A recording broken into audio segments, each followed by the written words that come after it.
Bonjour chers élèves. Dans le cadre de l'étude d'une pièce de théâtre comique, Le bourgeois gentilhomme de Molière, nous allons vous proposer une production écrite. Elle porte sur la rédaction d'un paragraphe argumentatif. Alors je vais vous lire d'abord un texte qu'on va observer ensemble. Le mariage précoce des filles est une pratique fâcheuse qu'il faut combattre. En effet, forcer une fille encore en âge de jouer à se marier, parfois avec un homme qui peut être de l'âge de son père, est une violation des droits de l'enfance que garantissent toutes les chartes internationales. En d'autres termes, cette pratique prive la fille de jouir de son droit à vivre son enfance, à profiter de la scolarité, d'une croissance physique et d'un développement psychologique équilibré, et la jette très tôt dans l'âge adulte avec les lourdes responsabilités que cela fait peser sur les épaules d'une fille qui n'y est pas encore préparée. L'exemple le plus concret en est la situation des filles marocaines dans le monde rural qui sont poussées au mariage par leur famille et qui doivent renoncer à leur enfance pour s'occuper de leur foyer et qui doivent renoncer donc à leur enfance pour s'occuper de leur foyer et de leurs enfants. Donc, cette pratique est un crime qui est dénoncé par les lois et tous les traités sur la protection de l'enfance. Pour comprendre, nous allons vous poser donc deux questions. Comment peut-on définir un paragraphe argumentatif? Deuxième question, qu'est-ce qui caractérise un paragraphe argumentatif? Alors, c'est quoi un paragraphe argumentatif? C'est tout simplement une unité de base d'un texte, qu'il soit argumentatif ou bien explicatif ou bien même aussi narratif. Alors, dans le cas que nous traitons aujourd'hui, c'est le texte argumentatif. Alors, c'est aussi un moment où l'auteur justifie une prise de parole, c'est-à-dire qu'il va proposer une thèse qu'il va essayer de défendre, ou bien au contraire, il va proposer une thèse qu'il va critiquer. Quelle est la finalité d'un texte argumentatif? Il s'agit d'un écrit qui vise à faire accepter un point de vue à un destinataire quelconque, afin de l'amener à être d'accord avec nous. Quelles sont les caractéristiques du texte ou bien du paragraphe argumentatif précisément? Première caractéristique, c'est que la structure du paragraphe est ordonnée, c'est-à-dire qu'il y a un certain nombre d'étapes ou bien ce qu'on appelle un certain nombre de moments qu'on respecte. Voilà. Ensuite, c'est une structure qui est bien articulée dans le sens où il y a des connecteurs logiques qu'on a déjà vus dans une séance précédente et qui permettent de mettre une sorte de cohérence entre les idées du texte. Alors, nous allons donc lire le texte de base. Alors, vous avez remarqué qu'il y a des couleurs dans le texte. Chaque couleur correspond à un moment de l'argumentation. Donc, je vais lire ce qui est en rouge. Le mariage précoce des filles est une pratique fâcheuse qu'il faut combattre. Donc là, il s'agit d'une thèse ou bien d'un point de vue. Alors, si on propose une thèse ou bien un point de vue, ça mérite que ce soit justifié. Alors comment? Ben justement, c'est à travers un argument. C'est quoi un argument? C'est tout simplement une idée. En effet, forcer une fille encore en âge de jouer à se marier, parfois avec un homme qui peut être de l'âge de son père, est une violation des droits de l'enfance que garantissent toutes les chartes internationales. Donc, le passage en bleu correspond justement à l'idée ou bien l'argument.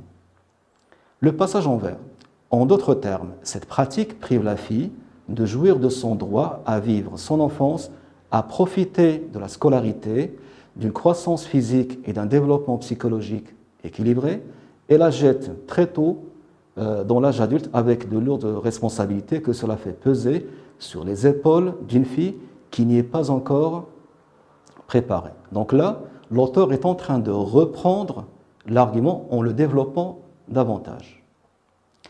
Alors, le passage suivant, dans une autre couleur, l'exemple le plus concret en est la situation des filles marocaines dans le monde rural qui sont poussées au mariage par leur famille et qui doivent renoncer à leur enfance pour s'occuper de leur foyer et de leurs enfants. Alors, ce passage-là comporte une exemplification, un exemple qui permet de renforcer l'idée qui est reprise dans le texte. Qu'est-ce qui reste en fin de compte? C'est la conclusion. Ce n'est pas une conclusion totale ou bien globale de tout le texte argumentatif, mais c'est une conclusion partielle. Elle porte essentiellement sur l'argument qui est développé dans le paragraphe. On va lire ce passage. Donc, cette pratique est un crime qui est dénoncé par les lois et tous les traités sur la protection de l'enfance. Alors, comme vous l'avez remarqué précédemment, le premier moment, l'énonciateur, ou bien ce qu'on appelle le scripteur, ou bien tout simplement, avec des mots simples, l'auteur, introduit la thèse dans le sens de point de vue ou d'avis, d'opinion, dont il veut convaincre le lecteur ou bien le destinataire. Voilà, tout simplement, c'est le point de vue. Le moment numéro 2, l'auteur, il avance un argument pour justifier sa thèse. Donc, c'est l'idée par laquelle il va défendre son point de vue.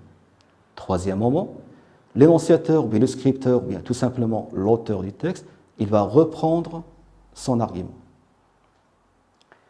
Moment 4, l'énonciateur, ou bien scripteur, ou bien tout simplement l'auteur, introduit un exemple pour illustrer son argument. Donc un exemple, on peut par exemple l'avoir à partir de la réalité, ou bien par exemple s'inspirer d'une œuvre, etc., qui peut nous donner un exemple adéquat à la situation défendue dans le texte. Dernier moment, bien sûr, c'est la conclusion. L'énonciateur tire la conclusion de son paragraphe. Donc, si on fait un petit récapitulatif, ces 5 moments sont ponctués dans le texte par les différents connecteurs logiques et expressions utilisés. Vous avez la thèse, l'argument, la reprise de l'argument, l'exemple, la conclusion partielle. Et pour mettre un peu de cohérence dans le texte, on a mis des connecteurs logiques.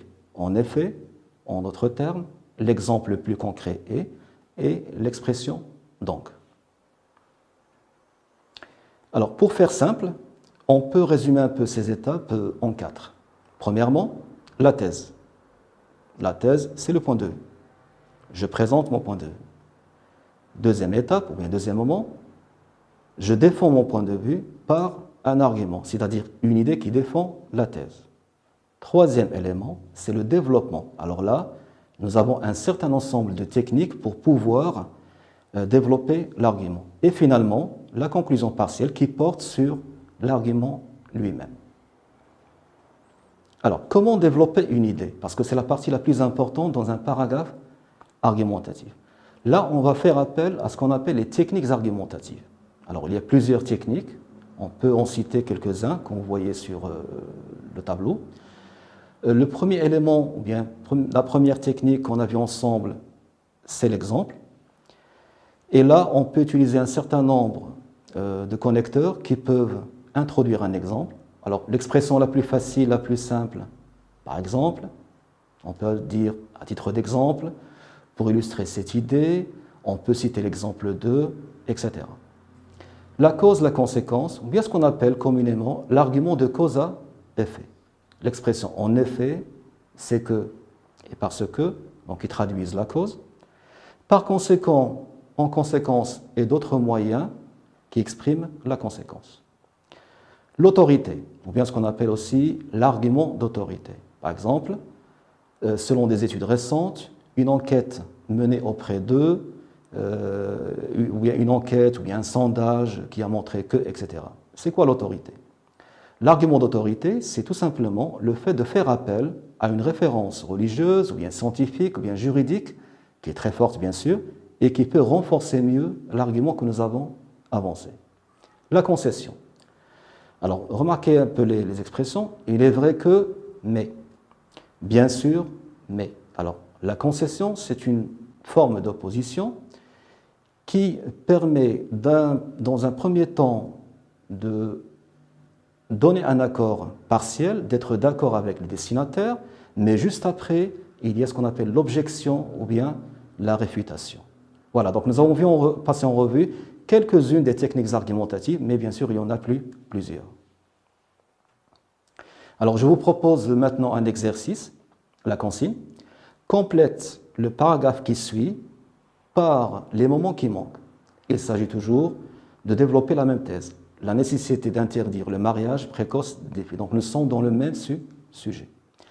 En plus, le mariage précoce des filles peut avoir des conséquences néfastes, ou bien négatives, sur leur santé. Autrement dit, là, vous allez reprendre l'argument, le développer davantage. Ainsi, là, vous avez la possibilité d'insérer un exemple. Donc, le mariage précoce peut laisser des séquelles, ce qu'on appelle aussi des traces physiques qui font souffrir la fille. Exercice 2 propose un troisième argument que tu vas développer dans le cadre d'un paragraphe argumentatif en respectant le même canevas, c'est-à-dire le même plan qui est basé sur les moments. L'argument, la reprise de l'argument, l'exemple et la conclusion partielle. Voilà, nous sommes au terme de cette leçon. Merci pour votre attention et à bientôt.